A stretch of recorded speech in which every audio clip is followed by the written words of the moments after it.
Although Scion was snuffed out last year, the spirit of the entry-level brand lives on in Toyota models like the new CHR subcompact SUV crossover. Although the CHR was originally destined to wear a Scion badge in the States, it was a relatively painless process for Toyota to pivot and bring the funky crossover in as a Toyota. The CHR was already slated to be sold as a Toyota in overseas markets, with vehicles such as the Nissan Juke, the Kia Soul, and the similarly sized Honda HR-V maintaining steady sales. It was critical that Toyota field a subcompact crossover in the United States. Like most organizations with a product to sell these days, Toyota wasted no opportunity to reference the M-word, peppering its pre-test drive spiel with all things millennial. After a day in the saddle in and around Texas Hill Country near Austin, we think Toyota should relax the pitch a bit and take a slightly more organic approach. 2018 Toyota CHR is cheerful and chunky. It offers some fun but is low on power. Although Scion was snuffed out last year, the spirit of the entry-level brand lives on in Toyota models like the new CHR subcompact SUV crossover. Although the CHR was originally destined to wear a Scion badge in the States, it was a relatively painless process for Toyota to pivot and bring the funky crossover in as a Toyota. The CHR was already slated to be sold as a Toyota in overseas markets, with vehicles such as the Nissan Juke, the Kia Soul, and the similarly sized Honda HR-V maintaining steady sales. It was critical that Toyota field a subcompact crossover in the United States. Like most organizations with a product to sell these days, Toyota wasted no opportunity to reference the M-word, peppering its pre-test drive spiel with all things millennial.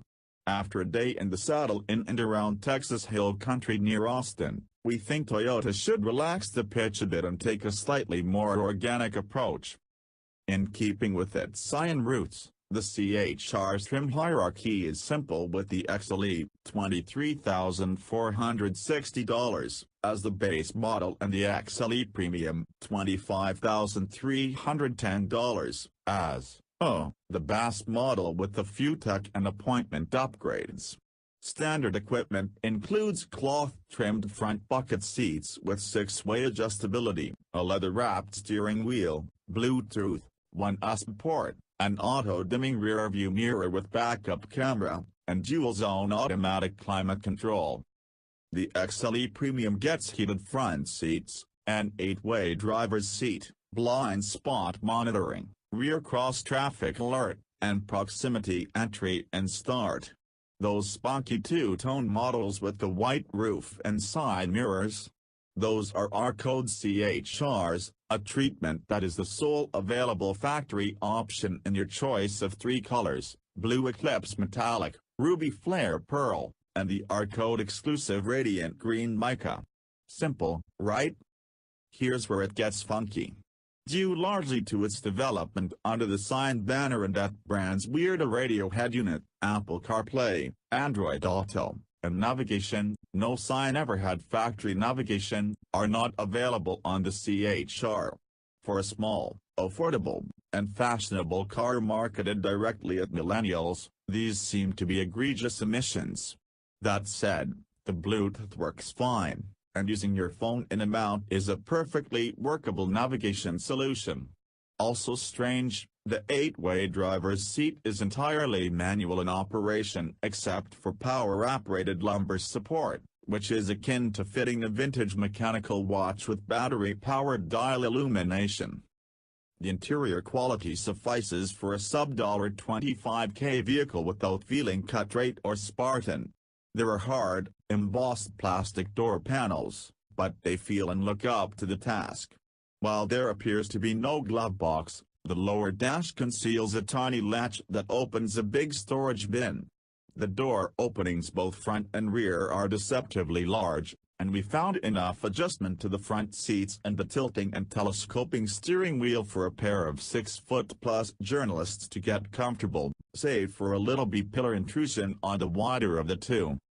The back seat can be relatively spacious for such a tiny footprint. The 103.9-inch wheelbase is 4.3 inches longer than the Juke's, while the width is up only 1.2 inches on the Nissan, depending on how the front seats are set. But when those seats were positioned where we were comfortable, foot and legroom in the rear were reduced to prison restraint levels. Still, based largely on elbow and knee room, our first impressions are that the CHR's front compartment is a tad more spacious and comfortable than those of the HR-V and the Juke. Despite its high-hipped and quirky for a Toyota Transformer meets sturdy hamster gymnast exterior design, the CHR's dynamic personality is pure Toyota. The naturally aspirated 2.0-liter inline-4 making 144 horsepower at 6,100 revolutions per minute and 139 pounds-to-foot of torque at 3,900 revolutions per minute is an engine that needs to be overtly stressed if you want to have any fun. Of course, a continuously variable automatic CVT, the only transmission available in the CHR, has few qualms about keeping the engine at the high end of the tachometer, especially when sport mode is selected. The CVT, however, can easily be caught napping when exiting corners, taking a second or more to respond and leaving the driver with an embarrassing case of torque interruptus. A quick tug of the shift lever allows the driver to hang on to the 7 simulated fixed ratio steps longer than necessary for sane operation. The CHR will never be mistaken for a land rocket. Long, uphill sections can be torturous, and if you're coming into the CHR from anything but an economy car or another subcompact crossover, it will take some time to get used to the horsepower rationing. We're convinced the slick manual would do wonders to improve the situation. Kudos are warranted for the chassis tuning. Reportedly refined on the Nürburgring, so are blender and shocks. Probably, the CHR runs a strut fronter and multi-link rear suspension with Sachs dampers at all 4 corners.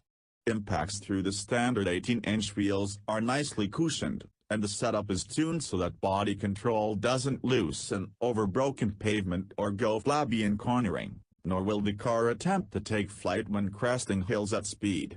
The electrically assisted steering is the weak link, offering little feel or feedback even when firmed up in sport mode. Indications of pending turmoil are signaled by tires squeal long before the steering wheel weighs in on the subject. The brakes offer smooth, linear response, but any data regarding their strength will have to wait until we can strap our test gear to the CHR. Unlike the Juke and the CR-V, and the majority of other subcompact crossovers, the CHR wasn't conceived with all-wheel drive in mind. While this is not a deterrent to us, there are consumers who feel they must have all-wheel drive. To them we say invest in a good set of winter tires, since the CHR isn't prepared for much more than off-road excursions to the overflow lot at Coachella, anyway, given the Toyota's 5.9 inches of ground clearance and standard all-season tires.